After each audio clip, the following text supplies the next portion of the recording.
Evening Bushcrafters, this is Bushcraft on Friday. As promised, how to set up a bow. This is not about making a bow, this is about how to set up a bow for the most accuracy you can make, acquire in this survival situation. This is a sport bow, as you can see, and it's a recurve bow. As I promised, I would do one on the differences between a recurve, a straight bow, and a compound bow. So I'll explain the differences. A straight bow, basically, is this bit without the recurve, right? And it comes out, and it has to be much bigger, simply because it doesn't produce as much energy as a recurve. What a recurve does, I hope you can see that, a recurve curves back on itself and drives the energy inwards. I mean, a good recurve will actually touch this. And what that effectively does is up the energy. This is a 28-pound bow. If I wanted a which is not a lot of bow, but it's very effective. If I wanted a 28-pound long bow or straight bow, it would have to be bigger. These were developed for horseback. You see the Tibetans have a really short bow, really strong, really well recurved. As I say, it's not just pulling the two ends in, it's actually doing this motion, pulling it in that way, that explains. A compound bow, which is a modern bow, does it with pulleys. That's all it is. It's a very short bow, lots of pulleys, double strings. It works as a winch. And when you pull a compound bow, and I haven't got one out here with me this morning, when you pull a compound, it starts difficult and then it goes easy, so you can aim very accurately. Well prepared bow, compound bow. It does take up a bit of space and they're finely tuned. But anyway, I'm going to go through how I've set this bow up and how you really ought to be setting up any bow. First of all, what you need is a rest for the arrow. It doesn't really matter how you make it, whether it could be your hand in the same place. You could make an indent where you hold that it rests in the same place, but that wants to be a fixed spot on the bow. Always, the arrow is always there on the bow. And the reason that is because we need some aim and reference. We pick up a bow and just hold something rested on our fingers and fire, it will be different every time. We'll never build up an accuracy. Then what I've done here is I've put two knocks in the string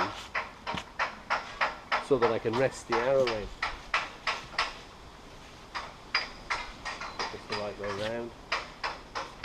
Move back as such.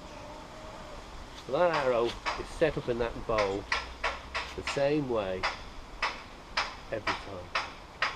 Now that doesn't need to be two knocks or it could be two anything. It could be two marks on your string. As long as it's going in the same place every time. Knock's the right word. Anyway, I've set the bow up but the arrow is in the same place every time. So when I pull it, I know that that's first principle sorted out. So recap on that, fixed on this end, always the same place, fixed on this end, always the same place, okay? That's the arrow sorted out. Now I can improve my aim by, say, measuring out a distance and then firing an arrow to see where it goes just a few times. And what I do is I mark the inside of the bow here to give me distance, and then I'll aim through this. I haven't put a knock here. I could put a knock here or tie some cordage or something on there to give me a rear sight. So this is my front sight, this is my rear sight, so that when I aim I bring that to my eye and then I lift one of them marks onto the target. Another more common way of doing that is what we call kissing, a kisser, where you can set something on that and at the same point, let me turn around, you kiss. I'll get you the cap on, excuse me. Kiss your finger. So it's always at the same point every time, and then I can set that up and down on the front target. I find that quite effective as well, especially if you've got a movable front sight. You can adapt these things, even with a homemade, you can adapt it.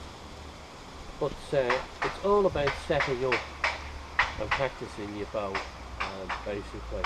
And I'm just going through the principles of how I do it. I don't use the kisser, I use the backside. I've got a reference point all the time, which pretty well is, I could put a kisser there, a little knot there or something, not a knot but a thing that brings that automatically. Line that up on one of the targets, go to what distance I'm shooting at, and then let go. I'm shaking a bit now, it's quite a heavy bow, even at 28 pounds. But anyway, that's my Friday tip, how to set up your bow. The rest of it's straightforward. What I do is try and build a string big enough to take the arrow's knock, so it actually is set in it. So when I click that arrow in, shot, it sits in there, so I can hunt. That's a common practice in archery, probably in archery. I don't say any more about that. We've discussed the difference in recurve, straight bow, and compound. We've gone about how to set up our bow the same way every time, so that we can then develop our accuracy until our muscle memory takes over. And all said and done, we should be able to produce good results quite fast.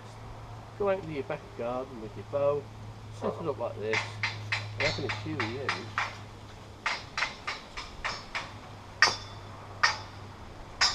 you'll have accuracy. PDQ in an SHTF situation. Okay, this is Pete, Surviving on Bushcraft, signing out.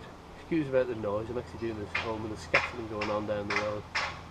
Signing out saying please don't forget to subscribe.